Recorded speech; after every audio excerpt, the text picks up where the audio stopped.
Merci Jean-Michel d'avoir accepté de rencontrer aujourd'hui et de nous parler de ton expérience. Alors pour débuter, est-ce que tu pourrais me dire qu'est-ce que tu as fait depuis que tu as quitté les bancs de l'ESG UQAM? Alors j'ai été embauché chez CGI en tant qu'analyste financier pour participer à l'intégration de Logica, qui était leur plus grosse acquisition à jour à ce moment-là. Alors on a participé fortement à l'intégration des systèmes financiers à ce moment-là. Ensuite, j'ai transité vers une compagnie sur la rive sud de Montréal qui était une compagnie d'imprimerie, donc de l'impression par lot. À ce niveau-là, j'ai commencé en tant qu'assistant contrôleur, responsable du département des TI. Ensuite, progressé vers contrôleur, donc responsable des finances, responsable des TI, responsable des achats. Bombardier, dans le temps, c'était l'équipe de Financial Planning and Analysis. Puis ensuite, j'ai transité vers le poste que j'occupe actuellement, qui est chef de la division contrôle de coûts direct. Parfait. Puis dis-moi, de quoi a l'air une journée type de quelqu'un qui est en gestion de la performance? Qu'est-ce que tu fais tous les jours, quotidiennement?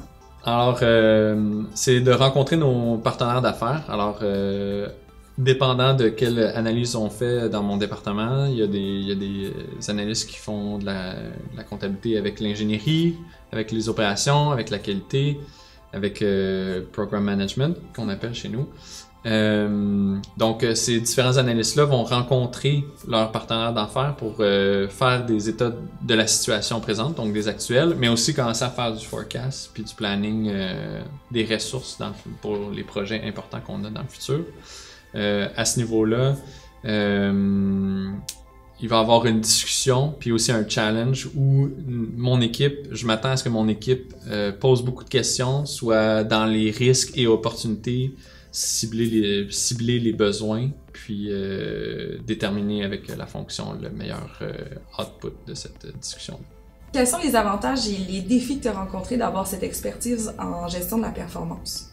Ben, je vais prendre un exemple ultra récent. Bombardier, Alstom, qui a acquis Bombardier Transport, a tout juste reçu récemment 56 millions pour la Pocatière pour moderniser, améliorer le site.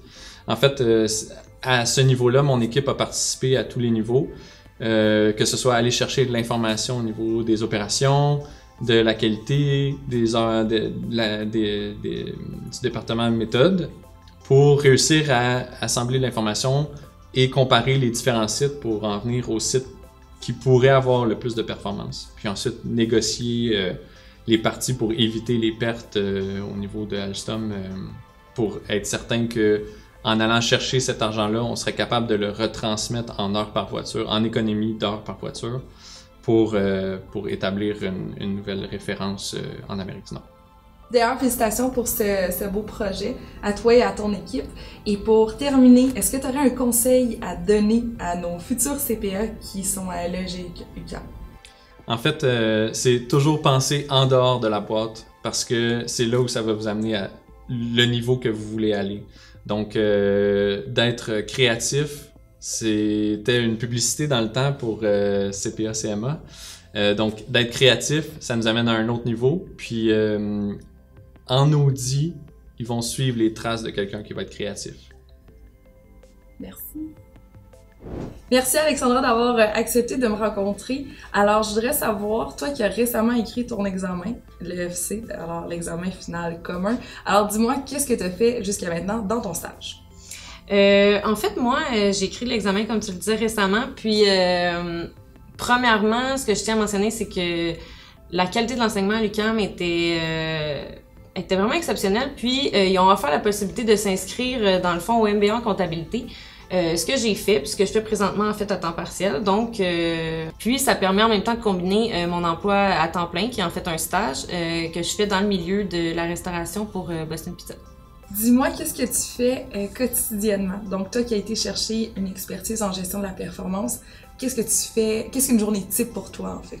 En fait, présentement, avec les mesures sanitaires, ça a eu un impact assez fort sur le domaine de la restauration.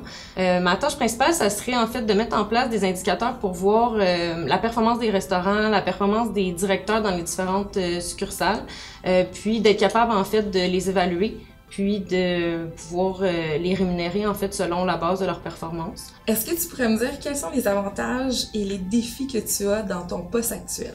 En fait, le grand avantage qui m'a surpris puis que je m'attendais pas à avoir quand j'ai choisi gestion de la performance, c'est à quel point c'est beaucoup plus humain que je pensais. On va sur place, on rencontre les gens, on voit si ce qui se passe en fait, puis les objectifs qu'on leur donne, c'est réaliste ou pas du tout.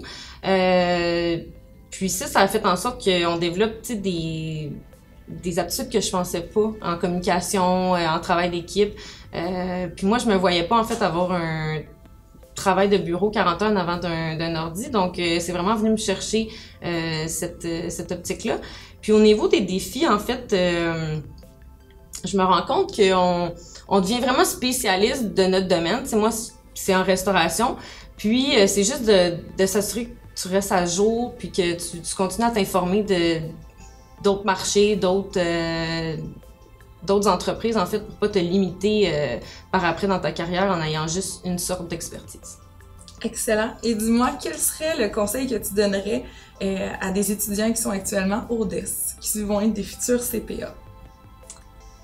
Bonne question. En fait, moi, je l'ai fait récemment, puis j'avais quelque chose que j'aurais aimé me faire dire, c'est suis ton cœur, pense pas à t'ouvrir le plus de portes possible. Vraiment, si toi, en entreprise, ça t'intéresse, la gestion de la performance, ça t'intéresse, vas-y, prends les emplois qu'on te propose, les stages qu'on te propose, tu vas développer un réseau, puis tu vas pouvoir, en fait, après ça, faire vraiment ce que t'aimes plutôt que faire quelque chose qui fait juste, en fait, t'ouvrir des portes quand peut-être que plus tard, tu vas changer d'idée et tu n'auras pas étudié dans ce qui t'aurait vraiment intéressé.